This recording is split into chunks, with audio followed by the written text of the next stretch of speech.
Welcome all of you for the third experiment of ECD lab, that is layout, physical verification, placement, route for design, static timing analysis of D flip-flop. So first of all, we have to understand what the D flip-flops, how it works and how it designs using NAND gate or NOR gate, or we can say that using universal gates. So let's go with that. The first is the D flip-flop design and their understanding of D flip-flop. So what the D flip-flop? D flip-flop, we can say single bit memory cell. So if you check their block diagram, so D flip-flop having the input is D, the clock, and the output is Q. So what actually the D flip-flop is doing?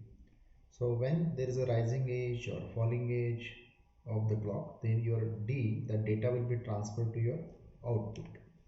So if we consider that we are having that positive edge of the clock, so let assume we are drawing the clock is there or clock pulse, and if we assume that there is a something data is available at input side, so this data D will pass to output, will pass to your Q when there is a rising edge of the clock. So if you check the first time the rising edge of the clock occurs here, so with respect to that, what the D is 0. So your Q that goes to 0. When there is a next rising edge, at this next rising edge, your data will transfer to output, whatever that D is. Right now the D is 1. So up till the next rising edge of the clock, your Q hold its previous state, and what that previous state is 0. So at next rising edge of the clock, the D is 1 and hence your output is 1 till the next rising edge of the clock. At the next rising edge of the clock, what your D is? Your D is 0. So your output goes to 0 and so on. So that's why for a particular clock period, your data will be held as it is the previous data. That's why we can say it's a 1-bit memory cell. It will store that a state of your previous one up till the next edge of the clock. So how it can be designed? So let's go with that D flip-flops. Before going to D flip-flops, we may have that SR latch or JK latch, or we can say that is SR flip-flop, JK flip-flop, and so on. So first we are looking for that clock SR latch using NAND gate. So it has simple construction. It has that 4 NAND gate we used. For the clock input, here we are having that the first NAND gate, we can say that is N1. We are having the second NAND gate for reset input as well as the clock, N2, and for there is a storing elements that N3 and N4 are used here. So if you know that is SR latch, so till when the clock is 1, then and then only you will get that output is, that means you can change that output with respect to your S and R. If the clock is 0, it will hold your previous state. That means this this latch is work only when the clock is level. So that's why it may known as your level clock or gate clock SR latch. So if you know that SR latch truth table, so let us say that clock is initially, if the clock is 0, whatever that S and R, your output is the previous output. And if the clock is 1, based on your S and R, the output state will change. If your S and R both are 0, 0, then the new state of your output is nothing but previous state. So that means there is no change.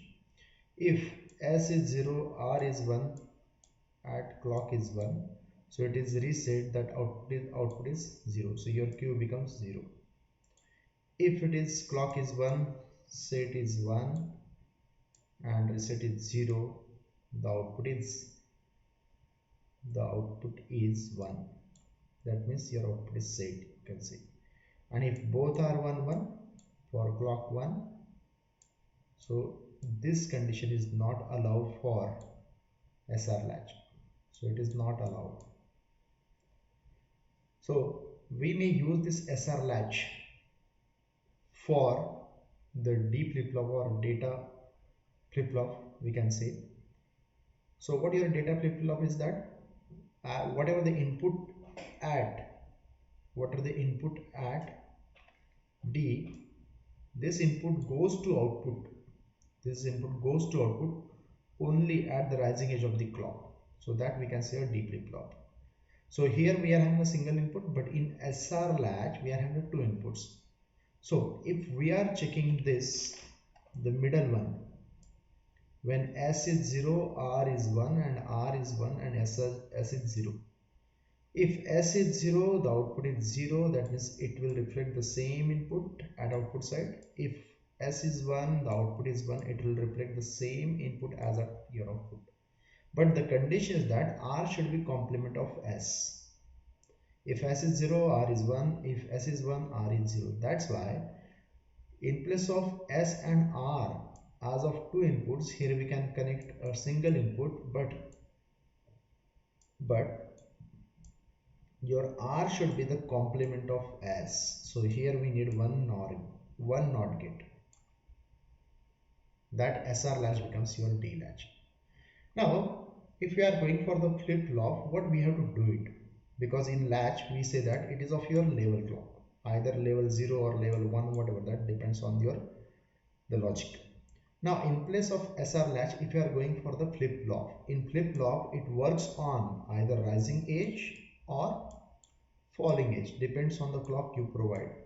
So for that we use two latch back to back, that we can say a master latch, master SR latch or master D latch, whatever you can say. Let us in that master SR latch and here a slave SR latch. So the output of slave depends on that the output of your master, depends on your output of master. Let us assume if we say that we are having a clock, let us assume we are having the clock is 1, or initially we can say that clock is 0. So clock is 0, so not of clock is 1. So here the SR latch gets that 1. Okay. This one is carried out here, and this not again another NOT gate we use for the clock. So this one becomes 0. So it is 0. As the clock is 0, so it is not working. As here the clock is 1, so it's working. So here we are getting this D output is coming here. So right now what our status is, when the clock is 0, we are getting that D output in center, in middle, or at the output of master. But we need that output should be going at the last of this, or we can say at the output of your slave. So when we will get that the output at slave, when the clock becomes 1 for slave. So how we can do this? When we move to that clock is 1, this clock is 1, so not of clock becomes 0, not of clock becomes 0, it means the first master latch is deactivated, this is deactivated, or we can say that it will hold the previous state as it is, that is D. This 0 carry out to the clock, at NOT gate it becomes 1. So when it is 1, then the input, this input goes to your output, and hence the output we are getting that Q equals to D. Now this state occurs only when your clock is changed from 0 to 1 at this position. That's why it is known as your positive edge triggered, or positive edge triggered flip-flop, D flip-flop. So let's go with the schematic of same. We are drawing the same schematic microwind, and we will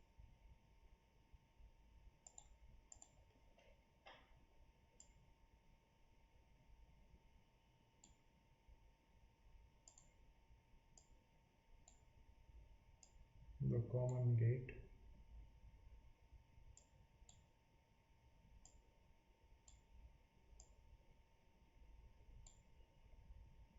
This is S and R. It is connected through NOT gate.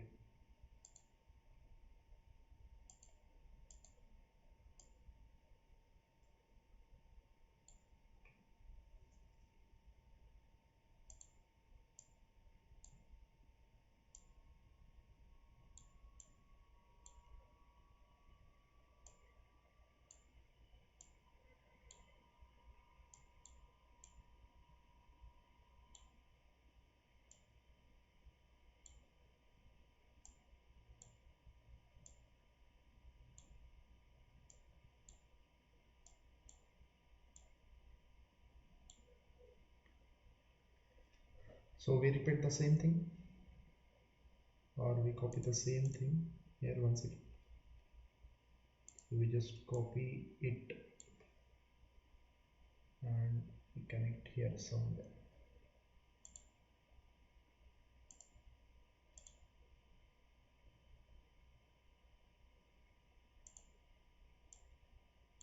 So this is we have taken for the output, intermediate output we can say. So as here we don't need this inverter.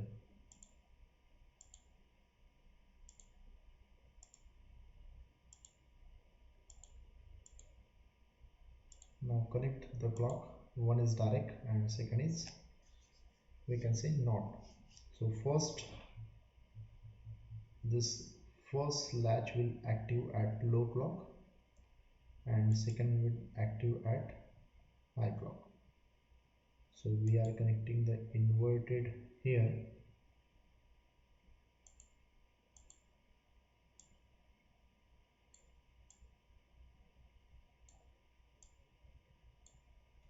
And direct clock to the second, or not of not, you can also do this, one of the same thing.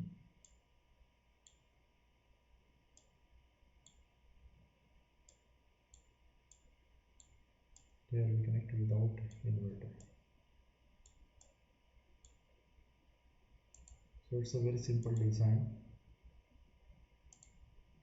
Then for input D we connect one switch or one button. For clock we use the clock is here. We can change the name as D. We can change the name as clock. Here we take that one intermediate output. We can say that is QM. That is master output. And this is our final D flip-flop output. We can say that is Q out. You can also check that complement output, but right now we just concentrate on Q. So this is our overall design.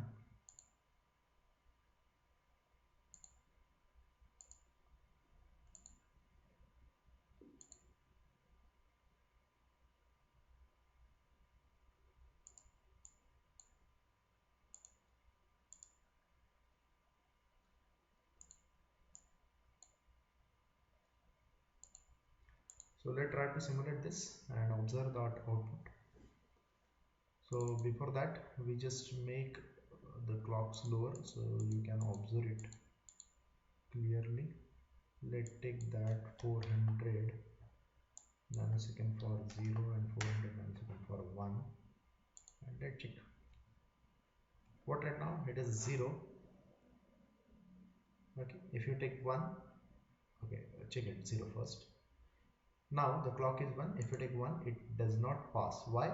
Because the clock, okay, we are making it 1 second slower, so you can observe it. Let go with that 500. Now observe it. When the clock is 0, whatever that at input, it goes to that master output. So right now the clock is 0, so that's why that D goes here. Right now the clock is 1, so we change 1. It does not carry out to Q1. Why? Because the clock is 1, it activate on 0. Right now you can check it. It goes to output QM, but it does not go to that Q because here we are getting that clock is 0. Now the clock is 1, so this slave active and it goes to 1. When we are making it 0, it does not follow to QM because the clock is 0. Now the clock is 0, so inverted clock becomes 1, hence QM is activated. It switched to Q when the clock is 1. Again, if you take it that one, it does not go to QM. When it is 0, clock is 0, then it reflect on QM. When it goes to 1, it reflect on Q. You can check it. Yes, it's 1, it reflect here. This 0 goes to Q when your clock is going to 0 and 0 to 1. Now it is 0, it reached to Qn. Now when it 1s, it reached to Q. Yes. You can observe their timing waveforms. You can check it carefully. So when the clock, check their rising edge. When the clock is 1, whatever at D, your final output is Q. When the clock is 1, rising edge, here D is 0, it reflect on Q. Before that there is a high state. When the next rising edge of the clock, is 1, in between your D is change, but there is no change at output, final output. So when the clock is going to rising edge, your D is 1, it reflect on your output. Similarly for next rising edge, you can check here, your D is 0, so output is going to 0. In between that there is a change at input, but there is no change at output, and so on. So this is actually the D flip-flop. You can take its print out by making monochrome color, check their timing waveforms, manage it properly.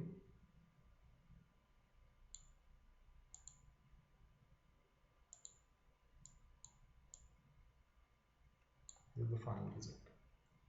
You can go for print screen, then go to paint, control